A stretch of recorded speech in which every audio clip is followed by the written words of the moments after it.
साक्षी राय और आप देख रहे हैं खरी बात। सरकार चाहे मोदी की हो या योगी की हो या फिर इसके पहले की भी कोई सरकार रही हो, आम आदमी का इस सिस्टम से लड़ पाना या फिर इस सिस्टम को चैलेंज करके न्याय हासिल कर पाना बहुत टेढ़ी खीर है। यह देखने को मिल रहा है झांसी जिले के मऊरानीपुर क्षेत्र में हुए रौनी गैंग रेप कांड में। लगभग एक सप्ताह तक लड़ते लड़ते और परेशान होते पीड़िता की एफआईआर तो दर्ज हो गई, लेकिन अब मामला डॉक्टरी परीक्षण में आकर फंस गया है। पीड़िता को अब इसके लिए भी दर दर भटकना पड़ रहा है। आपको अच्छे से मालूम होगा कि 5 सितंबर को मऊरानीपुर थाना क्षेत्र के ग्राम रौनी में अनुसूचित जाति परिवार की एक 14 वर्षीय लड़की के साथ 3 लोगों द्वारा गैंग रेप किए जाने की घटना सामने आई थी। इस घटना की एफआईआर मऊरानीपुर कोतवाली में दर्ज नहीं हुई थी। सीओ मऊरानीपुर से मिलने वाली पीड़िता और उसके पिता को थाने भेज दिया गया था। थाने में कोतवाल और हल्का इंचार्ज की मौजूदगी में आरोपियों के परिजनों से पीड़िता के परिजनों को बिठाकर सेटलमेंट कराया गया और फिर पीड़िता और उसके पिता का बयान कोतवाली में ही रिकॉर्ड कराकर मीडिया में दिया गया। उच्च अधिकारियों को भी यही बताया गया कि पीड़िता और उसके पिता ने छोटे मोटे विवाद के चलते कुछ लोगों के बहकावे पर बलात्कार की झूठी रिपोर्ट लिखाने का प्रयास किया था। इस मामले में खरी बात न्यूज ने पीड़िता का बयान सामने लाकर और गांव में और संबंधित लोगों से जानकारी प्राप्त कर घटना के सच होने की खबरें प्रकाशित की थी। उच्च अधिकारियों से भी बात की थी। इस मामले में मोड़ तब आया जब 15 सितंबर को पीड़िता अपनी परिजनों के साथ एसएसपी और डीआईजी झांसी से मिली और बताया कि मऊरानीपुर पुलिस ने उसके साथ हुई घटना के मामले में कोई कार्यवाही नहीं की है, जबकि उसके साथ गैंग रेप हुआ है। पुलिस ने एफआईआर तो दर्ज कर ली, लेकिन ना तो अभी तक कोई गिरफ्तारी हुई है और ना ही अभी पीड़िता को ऐसा कुछ एहसास हुआ है कि पुलिस उसके साथ है। पीड़िता का चिकित्सकीय परीक्षण सामुदायिक स्वास्थ्य केंद्र मऊरानीपुर में कराया गया है। लगातार मनमानी और अव्यवस्थाओं के लिए चर्चा के केंद्र में रहने वाला सामुदायिक स्वास्थ्य केंद्र मऊरानीपुर अब इस पीड़िता के चिकित्सकीय परीक्षण को लेकर भी कटघरे में आ गया है। पीड़िता और उसके परिजनों ने बीते 24 सितंबर को झांसी में जिलाधिकारी, एसएसपी और सीएमओ को शिकायती पत्र देकर सामुदायिक स्वास्थ्य केंद्र मऊरानीपुर की चिकित्सक पर उसके चिकित्सकीय परीक्षण में फेरबदल और हेराफेरी करने का आरोप लगाया है। पीड़िता का आरोप है कि उसके द्वारा न्यायालय में 164 के जो बयान दर्ज कराए गए हैं, उसमें घटना की एफआईआर को पूरी तरीके से दोहराया गया है और घटना होना स्वीकार किया गया है।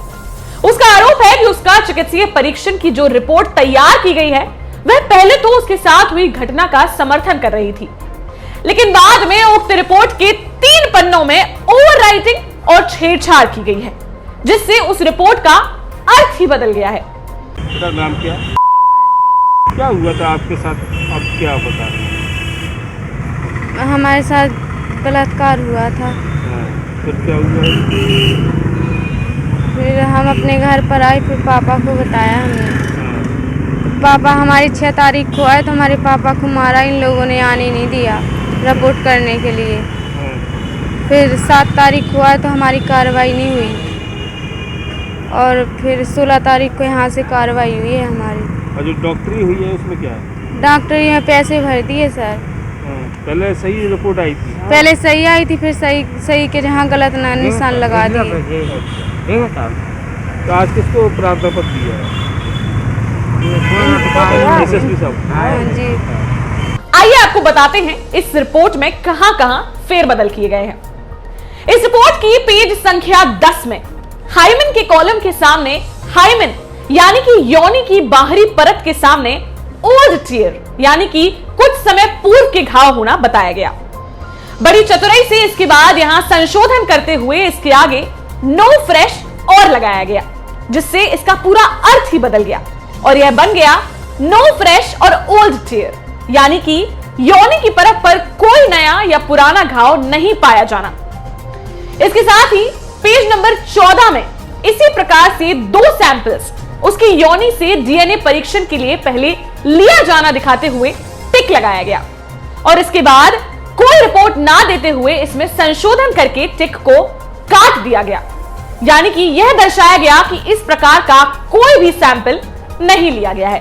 इसी प्रकार पेज नंबर 15 में पूर्व में मेडिकल ओपिनियन में हाइमेन इज टॉर्न लिखा गया, हाइमेन यानी कि योनि की बाहरी परत को टॉर्न यानी कि फटा हुआ दर्शाया गया और इसके पश्चात इसमें नॉट शब्द NOT नॉट शब्द लगा दिया गया और हाइमेन इज नॉट टॉर्न यानी कि योनि की परत फटी ना होना एवं सुरक्षित होना दर्शाया गया। इसके साथ ही नीचे अलग से हाइमेन इज इंटैक्ट यानी कि हाइमेन बरकरार होना बताया गया। इस मामले में हमने पीड़िता का चिकित्सकीय परीक्षण करने वाली महिला चिकित्सक से भी बात की और उनका पक्ष जानने का प्रयास किया। उन्होंने पहले तो बात की, आप भी सुन लीजिए उनका क्या बहाना हमें इसमें सुनने को मिला। हेलो, हाँ जी, जी नमस्कार। हाँ जी बोल रही हूँ, बताइए। जी नमस्कार, साक्षी राय बोल रही हूँ खरी बात न्यूज चैनल से। कहाँ से बोल रही हैं? खरी बात न्यूज चैनल से साक्षी राय बोल रही हूँ। हाँ जी, बताइए। जी एक्चुअली मैं ये पूछ रही थी कि 17 तारीख को आपके पास एक केस आया था, आपने मेडिकल परीक्षण किया था मौरानीपुर की रोनी की एक लड़की का। तो उस केस में जो आपने रिपोर्ट दी थी उसके खिलाफ उसने एप्लीकेशन दी हुई है कल डीएम को, एसएसपी को और सीएमओ को कि आपने पहले जो रिपोर्ट दी थी उसमें कुछ और था और उसके बाद उसको ओवरराइड किया गया है, कट किया गया है 3-4 जगह पर। नहीं, ऐसा कुछ नहीं। अच्छा, ऐसा ओवर राइटिंग नहीं है, वो ओवर राइटिंग नहीं है। कार्बन की पन्नी खिसक गई थी तो वो कार्बन तीन अलग अलग पेजेस पे कैसे हो सकता है पर ये मैम, मैं तो बस इतना पूछना चाहती हूँ। नहीं, आपने रिपोर्ट देखी है क्या जो आप ये? हाँ मैंने देखी है ना। नहीं तो आप एक बात बताइए मुझे, आप एक बात बताइए। आप बात तो सुनिए। हाँ बताइए। कट है क्योंकि नीचे वो रिपीट हो गई है वही। ठीक है, तो आप मुझे एक बात बताइए, अगर आपको क्रॉस ही लगाना था तो आपने पहले टिक क्यों लगाया, उसके बाद उसको क्यों कट किया? आप सुनिए मैडम, हाँ, आपको टेक्निकली जब चीजें पता नहीं है। नहीं टेक्निकली ये चीजें तो मुझे पता ही है ना कि क्या ओवरराइट हो सकता है और क्या नहीं हो सकता है। ओवर राइटिंग नहीं है। आप मुझे एक बात बताइए, आप मुझे एक बात बताइए कि उसमें जब उनसे गहराई से ओवरराइटिंग और कटिंग करने का कारण जानने का प्रयास किया गया तो उन्होंने फोन काट दिया और फिर फोन नहीं उठाया। इस मामले में हमने झांसी के मुख्य चिकित्सा अधिकारी से भी बात की है, सुनिए उनका क्या कहना है। हेलो जी सीएमओ सर बोल रहे हैं झांसी। जी साक्षी राय बोल रही हूँ सर खरी बात न्यूज चैनल से। सर थोड़ा सा तेज बोलेंगे तो आवाज आएगी। हाँ बताइए। जी मैं ये बोल रही थी कि अभी एक रौनी का केस हुआ था और मौरानीपुर के रौनी का केस था एक, जिसमें गैंगरेप का केस था। सीएचसी मौरानीपुर में डॉक्टर उन्होंने मेडिकल परीक्षण किया था उस लड़की का, तो उसमें 17 तारीख को किया था जी। तो उसमें जो रिपोर्ट्स आई थी उसको ओवरराइड किया गया है और मतलब पहले बता दिया था उन्होंने कि हाँ ठीक है ऐसा ऐसा हुआ है, ओल्ड टेयर है, हाइमेन में भी प्रॉब्लम है, मतलब जो भी था रिपोर्ट्स आई पहले।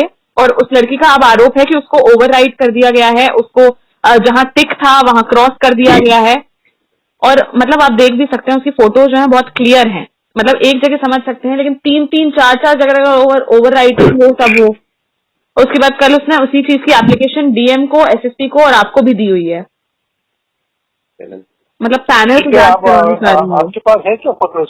जी फोटोज है, मैं आपको भेजती हूँ, भेज दीजिएगा। और मेरे पास अभी डीएम साहब वाली अगर उन्होंने की होगी मार्क तो मार्क होके आ जाएगी। तो आज की रात में शाम को जब देखूंगा सब मिला करके तो उसमें आ जाएगी वो। और आप भी भेज दीजिएगा, मैं दिखवाता हूँ उसको। मैं तो अभी हाल भेज देती हूँ आपको, पर उसने भी आपको भी दिया ही होगा। मेरे पास उसकी दिया हुआ है। हाँ आप अभी नहीं, अभी ठीक आप देख लेना, मैं आपको भेज दी हूँ। मतलब वो यही मांग कर रही है कि पैनल से जांच हो जाए अच्छे से और दोबारा जांच चाहते हैं। जी पैनल से चाहती है, क्योंकि वहां पर तो उन्होंने जो किया वो गलत बता, क्योंकि लोकल में उस मैटर में शायद पुलिस भी इन्वॉल्व रही है। पहले उन्होंने पूरा घुमा दिया था, आपस में बिठा के जो आरोपी थे उनके साथ सेटलमेंट करा दिया था।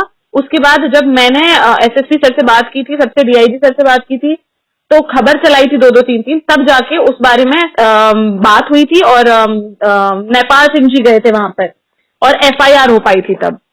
तो तब समझ में आया था ट्रांसफर भी हुए थे कुछ लोगों को। ये रेप केस है ना? तो ये 5 तारीख का केस है और 7 को आई थी वो अपनी रिपोर्ट लिखाने के लिए, जो कि नहीं करी थी इन लोगों ने रजिस्टर। फिर 15 को हुई थी रजिस्टर वो, मतलब एफआईआर। उसकी उम्र कितनी है? 14 साल है, 14 साल। 3 लोगों ने गैंगरेप किया है उसके साथ। कल आई थी, बयान भी कल भी बयान दिया उसने, वो भी मैं आपको भेज रही हूँ सब कुछ। पीड़िता की दादी ने उत्तर प्रदेश के मुख्यमंत्री योगी आदित्यनाथ, पुलिस महानिदेशक के साथ ही अनुसूचित जाति जनजाति आयोग के अध्यक्ष और सचिव को शिकायती पत्र भेजकर डॉक्टरी परीक्षण में गड़बड़ी किए जाने का आरोप लगाते हुए पुनः परीक्षण कराए जाने और दोषियों के विरुद्ध कड़ी कार्रवाई किए जाने की मांग की है। अब आप ही देखिए, इतने दिनों तक पीड़िता और उसके परिवार को पुलिस के सामने अपनी सच्चाई सिद्ध करने के लिए संघर्ष करना पड़ा है, तब बड़ी मुश्किल से मुकदमा दर्ज हो पाया है। यह बात अलग है कि अभी भी इस मामले की जांच का पूरा दारोमदार और देखरेख पूर्व में आरोपियों से मिलकर इस मामले का सेटलमेंट कराने और मामले को दबाकर उच्च अधिकारियों को गलत रिपोर्ट देने वाली मऊरानीपुर के पुलिस अधिकारियों के हाथ में ही है।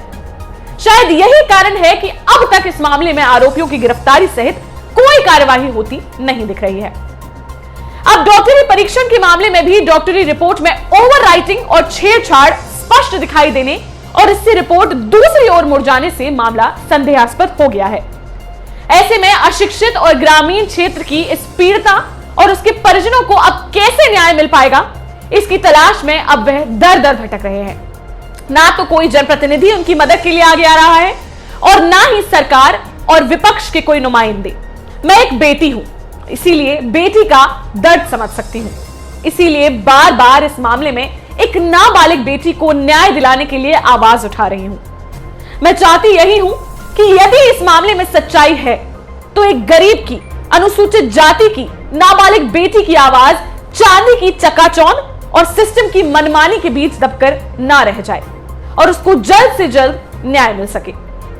फिलहाल इस खबर में बस इतना ही। इस खबर से जुड़े सारे बड़े अपडेट्स और अन्य खबरों के लिए बने रहिए हमारे साथ। चैनल को सब्सक्राइब करना और बेल आइकॉन को दबाना बिल्कुल ना भूलें ताकि हमारी हर वीडियो हो आपके सामने। देखते रहिए खरी बात साक्षी राय के साथ। नमस्कार।